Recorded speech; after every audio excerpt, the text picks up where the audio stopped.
Question number 16 the sixth and 17th term. तो हमें six term दिया है, मतलब A6 इज इक्वल टू क्या हो जाएगा a प्लस 5d। ये फॉर्मूला होता है। ये कैसे आता है, जैसे nth टर्म an होता है तो an is equal to a plus n minus 1 into डी। सो ये हो जाता है, यहाँ से क्या होता है an, जैसे हमें जो भी टर्म्स निकालना है n के प्लेस पे हम वो पुट करेंगे, is equal to a plus 6 minus 1 into डी। सो ये आ जाता है A6 term a plus 5d। जो भी टर्म होता है d के साथ उसका एक नंबर मल्टीप्लाई में होता है। तो यहाँ पे 6 टर्म हो गया A6 a प्लस 5d, और हमारे पास 17 टर्म क्या हो जाएगा a प्लस 16d। हमें क्या दिया है n a p r 19 and 41, मतलब हमें a प्लस 5d दिया है आपका 19 के इक्वल, and a plus 16d is equal to 41। So ये हो गया वन इक्वेशन, ये हो गया सेकंड इक्वेशन। अब हमें दो इक्वेशन मिल गए।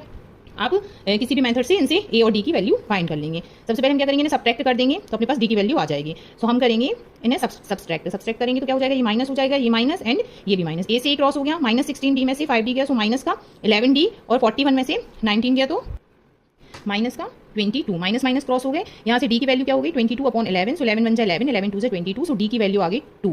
अब हमारे पास, अब हमें क्या चाहिए, फर्स्ट टर्म की वैल्यू चाहिए। अगर हमारे पास a की वैल्यू है, d की वैल्यू है, तो an वाले फॉर्मूले से हम किसी भी टर्म को निकाल सकते हैं। d की वैल्यू किसी भी इक्वेशन में पुट कर सकते हैं। Put d is equal to 2 in one equation. So a plus 5 into 2 is equal to 19। So a plus 10 is equal to 19। So a is equal to 19 minus 10 is equal to 9। So a की value आ गई 9 और d की value आ गई 2। अब हमें कौन सा टर्म चाहिए, 40th टर्म चाहिए। 40th टर्म की फॉर्मूला क्या होगा, a40 is equal to a plus 39d। इसमें आप फॉर्मूले में वैल्यू पुट करेंगे तो a40 is equal to, a की वैल्यू है 9 प्लस 39 इंटू 2। तो ये हो जाएगा आपका a40 is equal to 9 plus 9 to 18 का 1 1 3 टू 6 और 1 7 78 9 प्लस 78। तो ये हो जाएगा आपका 78 plus 9 is equal to 87। So 87। So a14 term क्या आ गया हमारा 87। This is your answer.